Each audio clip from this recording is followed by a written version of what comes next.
temannya nggak ada atau suaminya nggak ada, oh kita lajang gitu. Umur berapa? Udah 30 apa? Kenapa nggak menikah? Takut pernikahan itu beban. Kedua, kita nggak bakalan umur panjang. Fatalisme kan? Anak muda sekarang berpikir mereka nggak bisa umur panjang. Saya bilang kok bisa begitu? Ya ibu saya menghabiskan usianya dari umur 40 rawat ayah saya yang sakit-sakitan. Coba, itu fatalisme sekarang. Karena apa? Orang tua tidak memberi teladan. Itu. Jadi ya orang tua sakit-sakitan, anak-anak takut. Yang penting saya hidup enak, ya kalau mau mati, mati. Kesera-sera whatever will be. Banyak yang nggak mau menikah sekarang, nggak mau punya tanggung jawab. Itu terjadi di Eropa. Saya kuliah di Eropa, ya, saya bolak-balik. Belanda, tinggal di Belanda, ngambil sarjana di Jerman, Austria, akhirnya saya ke UK. Nah, di Belanda begitu. Kalau untuk menikah nggak mau punya anak, nggak mau ada beban. Nah, oke. Saya belajar bidang studi saya lifestyle medicine. Jangan dengar ya, lifestyle medicine. Yang memulai Amerika, kemudian diikuti Inggris, diikuti Australia. Lifestyle medicine adalah pengobatan dengan modalitas gaya hidup, lifestyle atau alamiah. 100 tahun yang lalu orang masih berpikir untuk sehat perlu obat. Gitu. 100 tahun kemudian setelah obat tidak berhasil, saya mau tanya, siapa yang darah tinggi? Sudah sembuh darah tinggi Pak? Berapa tahun Bapak minum obat darah tinggi? Berapa tahun? Ya. Sudah berapa tahun Pak? Ya, 20 tahunan. Udah 20 tahun. Bapak berani lepas kira-kira 1 hari sampai 1 minggu, jamin tekanan darah naik nggak nih? Biasanya lepas. Pasti dia naik. Apa aja 1 hari. 1 hari dia naik. Jadi saya tanya, obat yang tidak menyembuhkan tapi Bapak minum tiap hari, benar? Tapi masih bilang itu obat, oke? Kita punya wawasan, kita harus ubah. Belum diabetes, harus minum obat. Nanti kemudian meningkat lagi dari minum obat, suruh suntik sekarang, oke? Suruh suntik, meningkat suntiknya sampai sudah full screen, oke? Apalagi kanker, berapa banyak hilang? Apalagi stroke, tapi kita masih sebut obat. Obat yang tidak menyembuhkan, di otak kita tertanam itu obat, oke?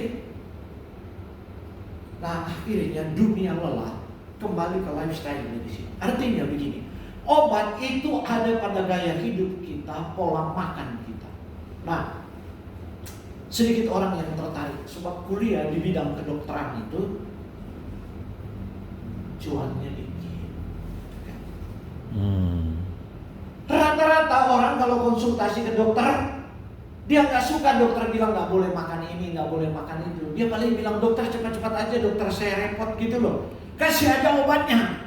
Iya. Jangan larang saya, jangan makan ini, jangan makan itu, jangan tidur telat, harus olahraga dan lain-lain. Tapi kemudian orang menjadi lelah sekarang. Darah tinggi nggak terkendali, kolesterol tidak terkendali, progresivitas plak terus-menerus gitu kan. Itulah anak muda yang banyak belajar klik sana, klik sini. Mereka tahu hidup di dunia ini mereka nggak punya harapan. Karena itu dia mau senang-senang aja. Kalau saya mati sendiri, nggak nyusahin orang gitu. Iya. Saya nggak ngurus keluarga, karena jadi dia nggak mau menikah. Banyak gitu di SMP, coba lihat laki-laki perempuan nggak mau menikah banyak sekarang. Orang jadi fatalisme. Padahal ada jalan keluar, lifestyle medicine. Saya satu-satunya di trust and God century. Percaya kepada Tuhan menurut amanah, menurut iman dan keyakinan. Sebab Tuhan yang menganugerahkan kehidupan. Kalau kita percaya kepada Tuhan, hal pertama yang kita lihat apa?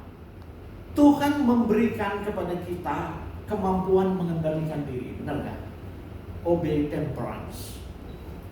Temperance kata Inggris lama, kalau kata Inggris yang baru itu self control, tapi saya lebih suka pakai yang lama, tahun 1600-an punya bahasa Inggris itu. Sebab diambil dari bahasa Yunani, ekkrateia, ek dari dalam, kratos, keras. Jadi seperti batu, orang harus punya prinsip, punya kuasa kemauan. Sebab mau mengendalikan gaya hidup, obatnya adalah kuasa kemauan. Contoh begini, Bapak masih makan sate? Makan apa? Sate. Makan. Sate masih makan? Sekali-sekali kadang-kadang. Nah, oke. Makan sate. sakit, plak bertambah di pembuluh darah. Kalau plak bertambah, pembuluh darah vasokonstriksi itu yang bikin tekanan naik, membebani jantung. Obat dari dewa pun datang, obat dari surga pun datang, tekanan darah nggak pernah akan turun. Makan sate, makan daging akan memberikan homocysteine nama molekulnya, sehingga plak terus progres kayak keran di dapur kita, keran air ya. Kemudian kita selalu di air itu mengandung garam misalnya, atau mengandung asam. Keran-keran dulu yang dari logam itu. Biar kita ketok-ketok karat, dia mau karatan lagi, kita ketok-ketok karatan lagi. Sebab yang lewat di situ menyebabkan korosi, oke? Nah, yang lewat di pembuluh darah Bapak menyebabkan korosi. Jadi kapan pembuluh darah itu bisa smooth, bisa lemes? Dia jadi kaku terus karena itu minum obat seumur hidup. Jadi obat itu membohongi kita, menipu kita. Waktu kita minum kelihatan smooth, dia paksa. Nah, lama-kelamaan ini kalau udah kaku, selang air yang keras itu, kalau terjemur matahari kemudian dilindas mobil, pecah kan? Kalau selang baru kan dilindas-lindas kan nggak pecah. Pembuluh darah kita juga begitu. Kalau dia pecah, stroke. Oke. Orang berakhir dengan itu, stroke atau serangan jantung. Nggak ada pilihan lain.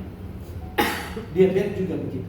Diabetes kemudian dia harus memilih mau mati dengan serangan jantung, mau mati dengan cuci darah, atau seperti ayah saya umur 53 tahun, badan besar karena pelatih militer, Komandan Batalion, mati dengan kanker liver. Diabetes menyebabkan cirrhosis dia punya hati. Itu jarang. Biasanya diabetes itu menyebabkan serangan jantung yang membunuh. Diabetes kan membunuh. Kaki mau busuk, saya umur 28, kaki saya meleleh. Gula darah saya 400, 600, 400,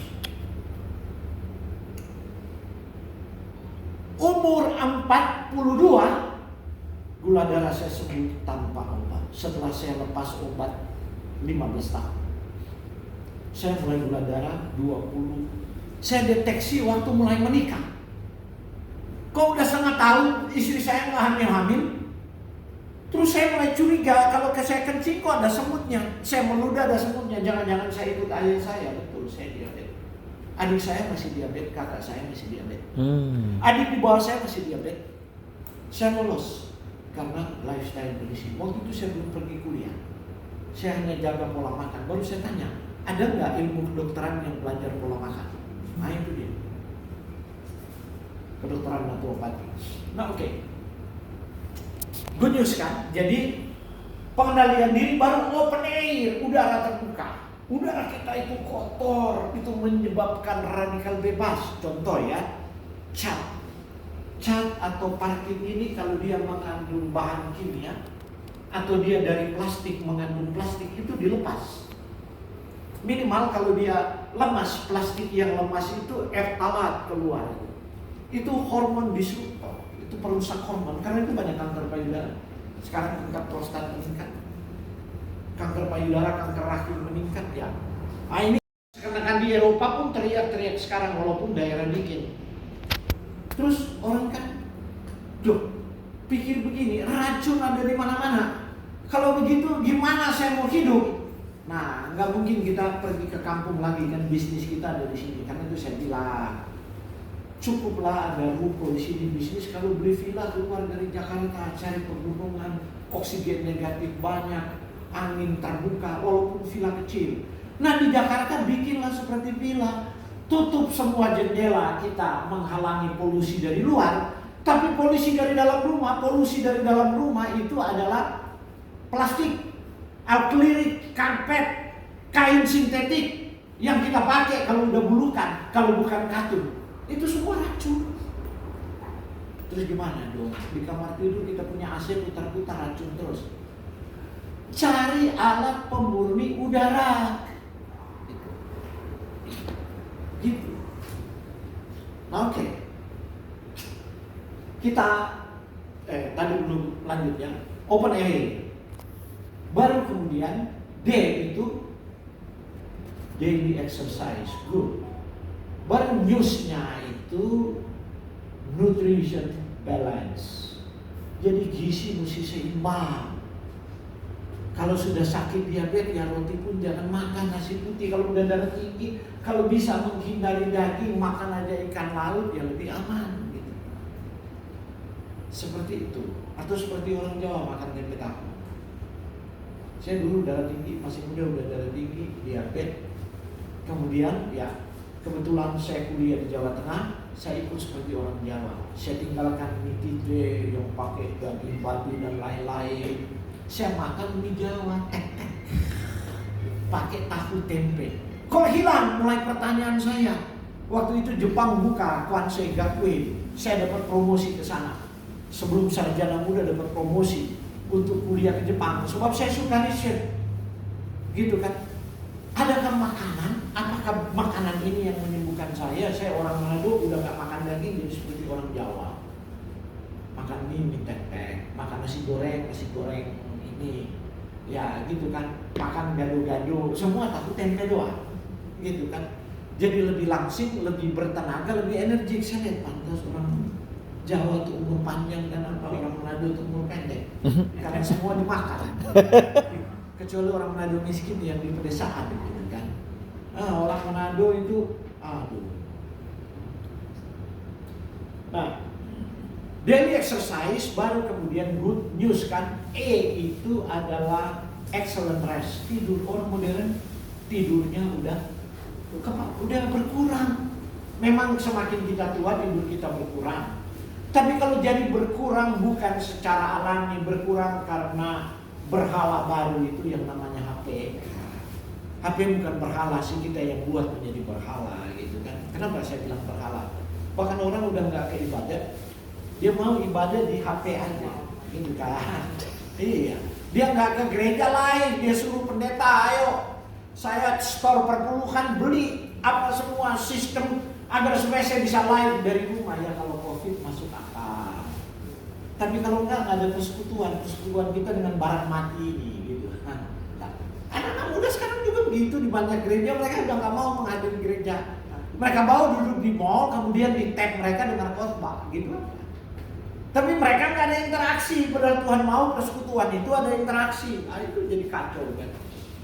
Oke, excellent rest baru wonderful life. Air yang kita minum apakah untuk kehidupan atau membunuh kita lebih cepat? Karena ada banyak racun di sana termasuk mikroplastik. Mana ada kemasan yang bebas plastik air? Makanan kita. Oke, kalau makan kita cuma makan mungkin sehari 3 kali kemasan plastik. Tapi air di botol plastik tiap setengah jam atau 1 jam kita minum. Mikroplastik masuk dari situ. Dulu orang takut buah mikroplastik dari hewan laut dan lain-lain polutan di laut, dia lupa air minum yang dia minum tiap hari. Masuk lewat sabun, lewat sampo itu mikroplastik masuk lewat semua kemasannya plastik. Dan lain-lain berkurang dan apa strukturnya membaik. Bahkan fine lines kalau wanita mulai tua 40 keluar di sini kan keriput pertama kali kan, wah ada yang teriak-teriak kegembiraan 1 bulan hilang. Fine lines-nya, bintik-bintiknya mulai hilang gitu kan. Bahkan nenek-nenek yang udah umur 74 di Manado saya kasih minyak yang saya buat saging skin itu. Mohon maaf kalau sudah tua ibu-ibu ya, pernah lihat ayam apalagi kalkun terlipat-lipat kan dari sini kan, itu saging skin namanya. Hilang, mata panda hilang. Cuma ya kalau saya mau urus di Indonesia ribet BPOM-nya. Ada di Amerika mau urus, cuma kalau patennya di Amerika orang Indonesia nggak mampu beli. Saya punya kosmetika, ada satu minyak 10 mili itu 10 juta harganya. Wow. Dia punya bahan campuran. Tapi kalau bisa paten di sini saya jual belum pakai BPOM, sebab saya mesti patenkan. Kalau saya buka di BPOM ramuannya dipajak semua. Di Indonesia kan negara pembajak nomor 2 sesudah juga. Iya. You punya barang original aja nggak boleh dibuka. Kalau dibuka di sini dibajak. Siapa modal lebih kuat dia bajak, gitu kan. Lu nggak jadi apa-apa, gitu kan. Saya jual 300.000 miliknya. 30 mili. Tapi banyak yang berhasil. Oke, ini agak terlalu ilmiah dikit ya, tapi kalau nggak ilmiah nanti dipikir saya bicara omong kosong. Nah, apa itu mikroplastik? Istilah itu pertama, mikroplastik itu 1 mikron sampai 5 mikron. Ada lagi nanoplastik, tapi karena kita terlalu sering dengar mikroplastik, padahal lebih berbahaya nanoplastik. Nanoplastik itu di botol air minum. Nanoplastik, dia keluar, dia lepas, apalagi kalau dia kena panas atau kita kasih di mobil, kita beli air minum, kemasan plastik, mau plastik apapun, terus kita taruh di bagasi belakang, biasa gitu kan orang sampai berbulan-bulan supaya kalau dia perlu air kan di mana-mana dia udah kasih di bagasi belakang. Nah waktu kita parkir panas kan di dalam mobil kan, nah dia lepas itu nanoplastik. Oke. Itu botol sekali pakai. Sekarang ada botol plastik dijual, Cina beli Kodak punya di Amerika. Yang Tritan itu lebih bagus memang. Saya nggak lagi promosi ya. Tritan nggak kasih fee ke saya. Cuma mau supaya kalau masyarakat masih pakai plastik, kalau pakai silikon kan lebih mahal. Nah, Tritan lebih murah atau saya juga bukan promosi. Ya. Mana air minum tuh? Nah itu Pak ini juga ada Pak William. Saya punya stainless 316. Airnya dari mana? Produksi dari rumah sendiri. Oh, Ibu tahu ternyata pakai saya pakai yang tipe apa namanya? Yang Core. Nah, pakai. Sudah mau 2 tahun. Pokoknya mulai kowe apa? Langsung saya beli. Kenapa beli besar begitu? Padahal anak cuma 1, kita bertiga di apartemen. Istri saya catering makanan sehat. Oh. Jadi kita cuci pakai air buangannya lebih bersih dari air apartemen. Air apartemen bersih, saya kasih filter luar, Pak William. Filter luar itu saya pakai 1 mikron dan 3 mikron. Langsung hitam 1 minggu. Kowe punya mesin kan lebih kecil lagi, nano, dia punya filter lebih nano. Jadi keluar buangan dari kowe udah bersih sekali Pak. Saya pakai mandi, cuci sayuran, saya kasih lugol supaya nggak ada bakteri dan lain-lain. Baru masak.